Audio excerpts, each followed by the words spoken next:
सुप्रभात बच्चों, मैं डिम्पल गर्ग राजकीय उच्च प्राथमिक संस्कृत विद्यालय संग्रिया जिला हनुमानगढ़ से आज हम संज्ञा के बारे में पढ़ेंगे। जैसा कि आप सभी को पता है कि दुनिया में सभी का कोई ना कोई नाम अवश्य होता है, क्योंकि नाम से ही उसकी पहचान होती है। नाम के बिना तो किसी का कोई अस्तित्व ही नहीं होता। नाम से ही हमें एक दूसरे से भिन्न पहचान मिलती है। तो संज्ञा कहते किसे हैं, पहले हम ये देखते हैं। तो किसी भी व्यक्ति, वस्तु, जाति या भाव स्थान के नाम को ही संज्ञा कहते हैं। यानी कोई भी नाम है वो क्या है, संज्ञा है। जैसे मनुष्य, अमेरिका, भारत, बचपन, मिठास, किताब, टेबल, ये सब क्या है, ये कोई ना कोई नाम है और ये सब क्या है, संज्ञा है। जैसे मनुष्य एक जाति है, मनुष्यों की जाति है। अमेरिका, भारत ये स्थान है, बचपन, मिठास ये भाव हैं। इसी प्रकार से किताब, टेबल यानी मेज ये सब वस्तुएं हैं। तो किसी व्यक्ति, वस्तु, स्थान, भाव के नाम को ही संज्ञा कहते हैं। अब संज्ञा के भेद। संज्ञा के मुख्य रूप से तो बेटा 3 भेद होते हैं। कौन कौन से? व्यक्तिवाचक संज्ञा, भाववाचक संज्ञा और जातिवाचक संज्ञा। लेकिन कुछ विद्वान संज्ञा के 5 भेद मानते हैं। कितने? 5 भेद। अब 2 भेदों को और जोड़ दिया गया है, द्रव्यवाचक संज्ञा और समुदायवाचक संज्ञा। तो आइए जाने इन 5 भेदों के बारे में विस्तार से अब देखते हैं।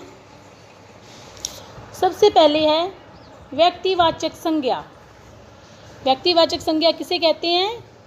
जो शब्द किसी विशेष व्यक्ति, स्थान, वस्तु का बोध कराते हैं उसे व्यक्तिवाचक संज्ञा कहते हैं। यानी कि विशेष शब्द, देखो इस पे ध्यान से, कि एक विशेष व्यक्ति का, केवल एक व्यक्ति का, जैसे भारत चीन स्थान है, किताब साइकिल वस्तु है, सुरेश, रमेश, महात्मा गांधी ये व्यक्ति है। एक विशेष व्यक्ति, एक विशेष स्थान का जो बोध कराएगा उसे व्यक्तिवाचक संज्ञा कहेंगे।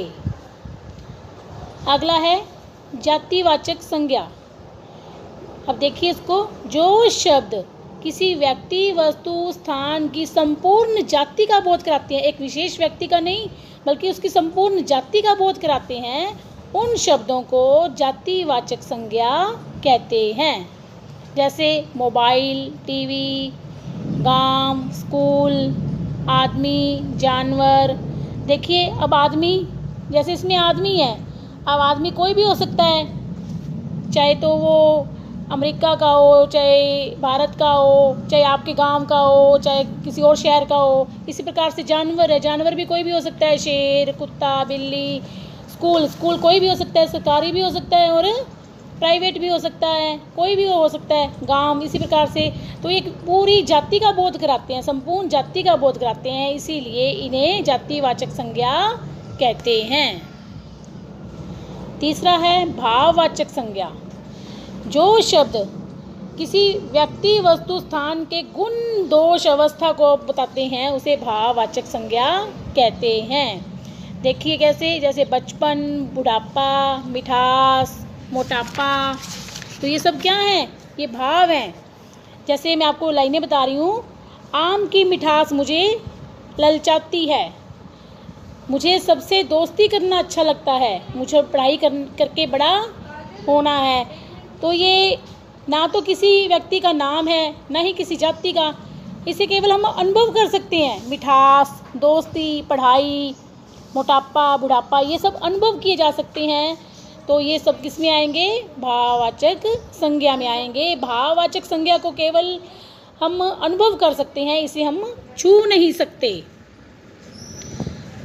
अब जो 2 और भेद इसमें शामिल किए गए हैं, उनमें पहला है द्रव्यवाचक संज्ञा। देखिए जैसे इसके नाम से ही पता लग रहा है कि जो शब्द किसी धातु या द्रव्य का बोध कराते हैं वो द्रव्यवाचक संज्ञा। जैसे कोयला, पानी, तेल, घी, इसी प्रकार से उदाहरण हो जाएंगे दूध, गेहूँ, लोहा। तो ये सारे जितने भी द्रव्य हैं वो सब द्रव्यवाचक संज्ञा में, धातु या द्रव्य है, जो भी धातु या द्रव्य हैं वो द्रव्यवाचक संज्ञा के उदाहरण हो जाएंगे और वो द्रव्यवाचक संज्ञा कहलाएंगे। अंतिम भेद समुदायवाचक संज्ञा। जिन संज्ञा शब्दों से किसी भी व्यक्ति या वस्तु के समूह का बोध होता है, यानी पूरे समुदाय का बोध होता है, उसे समूहवाचक या फिर समुदायवाचक संज्ञा कहते हैं। जैसे भीड़, पुस्तकालय, झुंड, सेना, कक्षा, ये सब क्या है? समुदाय है, पूरे का पूरा समुदाय है एक, तो इसे समुदायवाचक संज्ञा कहते हैं। धन्यवाद।